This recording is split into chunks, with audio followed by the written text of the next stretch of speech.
Hello everyone, my name is Shane, and in this video, we're going to be doing an unboxing, and I'm going to give my first impressions on the ROG Flow Z13. This very highly anticipated tablet PC is on sale at the time of this video. I'll have links to it in the description if you want to check it out for yourself. I personally paid $2,300 for this computer. So let's see what we get in the box for $2,300.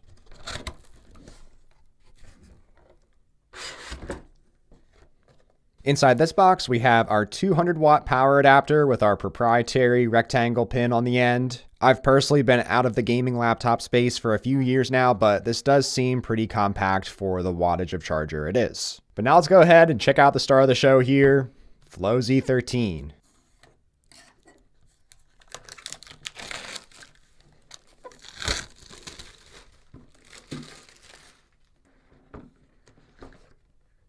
Have our device on top.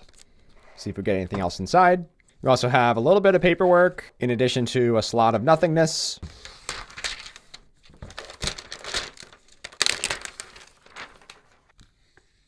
First impressions immediately out of the packaging. We have a very nice premium metal feeling on the casing of this. We of course have our kickstand on the back here, and it's nice that we get a little rubber tab to be able to open it easier.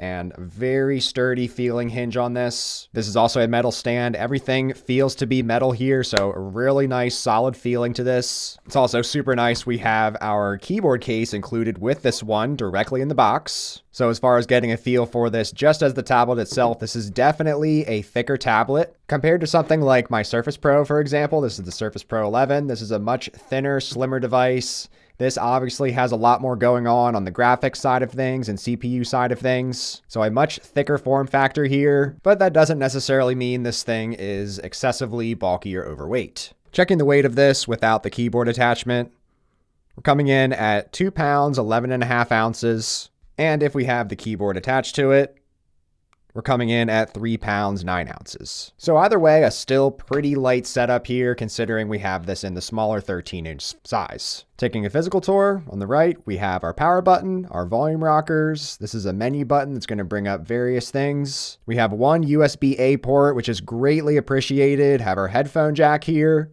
On the left, we have two USB 4 ports. We have an HDMI 2.1 port. We have that rectangular proprietary slot for the charger and a micro SD card slot, so a fair amount of I/O and ports on this device. We also have speakers on the bottom left and bottom right sides, so should be facing pretty close to you when using the device. It is noticeably thicker than my Surface Pro, but still feels pretty manageable in the hand. On the back, we have our air intakes. Our exhaust goes out the top here, so you're really never going to be interacting with the hot device if you are heating it up. We have our RGB light strip here, not on yet without the device on, as well as a mic and a camera. We have a little bit of design flair here on the back flap. We also have a really nice feeling material on this keyboard cover. It is not the softer microfiber found on the Surface keyboards, but still has a very nice soft touch feel to it. Feels similar to maybe a fake leather. And then also just a really nice matte rubbery feeling on the inside here. I'm super excited to check this keyboard out. Looks like a very great size for a 13-inch device, as well as the trackpad, a very large trackpad here. Compare this to the Surface Pro's keyboard. You can see how much larger of a trackpad we're getting here, and these are both 13-inch devices. Definitely looks like the pen slot that is on the Surface one seems to scrunch everything down, whereas we just have a full-on keyboard here and very nice feeling trackpad to go with it. On the bottom, we just have our keyboard attachment here. This is just a plastic finish here, but it is nice when you're going to put this down on the table.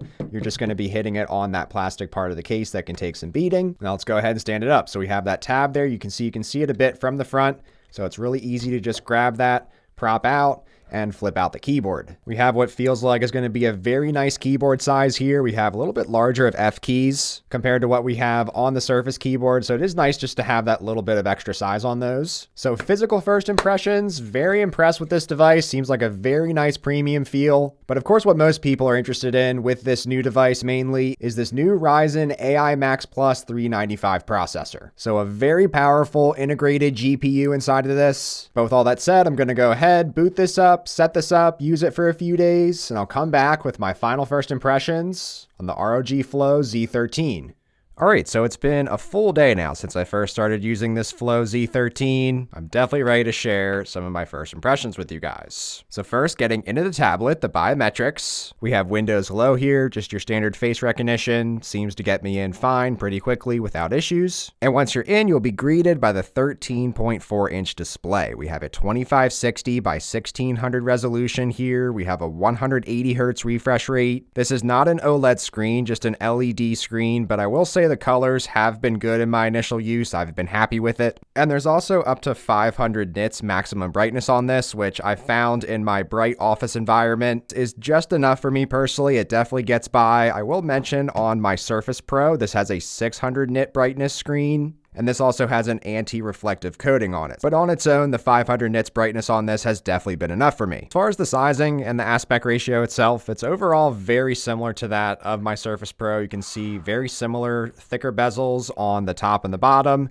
and then pretty slim bezels on the side, but overall very similar displays here. However, of course, one of the bigger differences with this one is that we have a much thicker design here. So even though I've been using and holding it like a tablet in this initial segment here, most of the time I've had this propped up in desktop mode. It is super easy to just pop out this kickstand. You have a lot of different angles here. We still have a nicely elevated angle at the lowest part. Have a lot of rigidity on this, so you can press up really firmly against this. And for the majority of the time as well, I've also had the keyboard cover attached. And so far in my first day of use, I've been loving this as a little laptop. Now, I don't want to put it off any longer. I definitely want to talk about the performance. So in my first day of usage, all of my lighter tasks have performed perfectly fine on this. So web browsing has been really nice with the smooth 180 Hz refresh rate. You can have a bunch of tabs open. You can have a bunch of things open. I was taking some notes in preparation for this video. I was doing some handwriting with the Surface Slim pen. You don't need the ASUS pen to go with this one. You can just use a Surface pen. So in my lighter use cases so far, the device does get a little bit warm. However, you don't even really notice if you have it up on the desk and you're just using the keyboard folio. And in those just lighter general tasks, we have no fan noise, which this was a problem for me on some of the previous generation Flows. The fans would just be kicking on loud if I'm just sitting on the desktop doing absolutely nothing. I'm also noticing a pretty efficient battery in your light use cases on this initially, considering the specs. So if I had the display running at its full 180 Hz refresh rate, no variable refresh rate or anything, and just watching some YouTube, streaming music, referencing Excel sheets, doing some writing and some web browsing, I dropped about 16% of battery in 1 hour of use, so that averages out to about 6 hours and 15 minutes of screen time. And for a point of comparison, on the Surface Pro 11, this is the new one with the Intel Lunar Lake processor. In a full day of light use on this one, I got 7 hours of screen on time. So honestly, not too far off battery-wise. So now we'll take a look at pushing the device a little more by looking at some of my initial gaming testing. Personally, I play a lot of old school RuneScape, so this is going to be my game to show. And I fully understand that in these types of videos, people expect to see 20 different games and 20 different benchmarks run on the device in a single video. And this is the game that I play on all of my devices that I have in for review, so I am able to, in a way, benchmark what this device is doing compared to some of my other ones in my office. So overall, even though this is a lighter game, this is not going to completely max out the GPU on this. To be completely honest, I am probably not going to be even close to maxing out this device in my average daily use. So in my initial testing, running 2 RuneScape clients at 180 Hz refresh rate, doing this uses about 50% of the available GPU.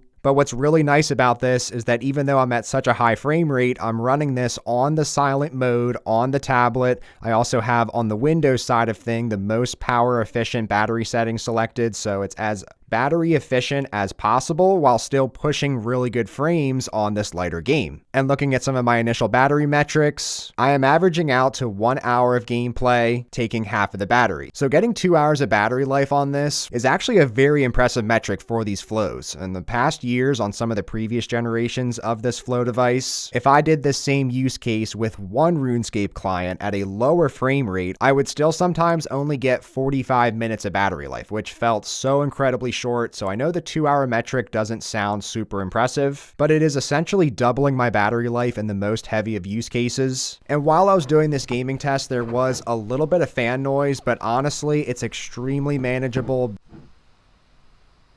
barely any fan noise at all, which again, the previous generation flows, if I kicked up the settings even a little bit, the fans would just be blaring and really loud. So this is feeling very promising initially. Now, what I wanted to also test on the gaming side of things is that if I lower my settings a little bit, how much more battery life I could potentially get. So still playing at an enjoyable frame rate, 120 frames. In my first 1 hour test of this, I drained just 32% of the battery. So just by lowering the settings a little bit, I'm getting an extra hour battery life now. So 3 hours of gaming on this is definitely appreciated. So even though I'm not totally maxing this thing out and running AI models on it, which is what everybody's been hyping up about this, I also see a lot of appeal of this device on the efficiency side of it. I'm loving this combination of being able to max some lighter games out without putting a ton of stress on the device. Charging this up is also pretty quick with the 200-watt charger included in the box. I was able to get to about 60% in just a half an hour of charging, and you're back to full in about an hour. I've also been really enjoying the keyboard a lot to go with this. Even though this is just a folio keyboard, we have really nice size keycaps on this. If you compare it to the Surface Pro's keyboard, I feel like the keys on the Surface keyboard are just a little bit smaller, and I'm definitely preferring these slightly larger keys that go along this more compact device. So it feels like a no compromise keyboard. Now this is a RGB keyboard, which is also cool, but for whatever reason, the brightness is extremely dim on these. I do not know why. I'm showing the keyboard in some much darker scenarios to show that you can see it, but even at nighttime, it doesn't really pop out at all. It's just enough for you to be able to see the keys. I've had the RGB keyboard on the entire time in this video, but it might be hard to notice because especially in the daytime, you really don't even see it at all. Usually that's a big gripe for me personally. I like a really bright keyboard, but with the keys feeling so good on this one, I'm just looking past that. And also I'm really liking the trackpad initially, not as much as the Surface Pro. I've been using that Surface Pro a lot lately, and honestly, I think that has the best trackpad of really any device, laptop or folio. Even though it's smaller, it has a really nice glass haptic trackpad, whereas the trackpad on the Flow is still a physical one. So the Flow just doesn't have as premium of a feel as far as doing actual clicks on the trackpad, but as far as the size and also running your fingers over it, it has a very nice premium feel in that aspect. And overall, it just complements this device really well. You can see it's definitely going to pick up smudges. I'm already getting some marks here. It just complements what is a very premium feeling device with a nice feeling keyboard. For the front-facing camera, this is filming in 1440p 30. There's no 60 frames options. As far as your 30 frames per second, things might be a little choppier on this, but image quality, I'd say, looks good enough in a well-lit environment at least. And then on the rear-facing camera, we have 4K 30 here, so a little bit higher resolution, still capped at 30 frames. I did notice the fans kicked on the tablet as I started this 4K 30 filming, which this is the 200-watt power adapter for this tablet, and honestly, having it on the edge of the desk, it's really not all that big and bulky. I've also been loving the Type A port in this so that I can just have my mouse plugged in all the time. It is honestly kind of annoying to have to use these dongles when I'm using most modern devices these days with just Type-C ports. So on my Surface Pro here,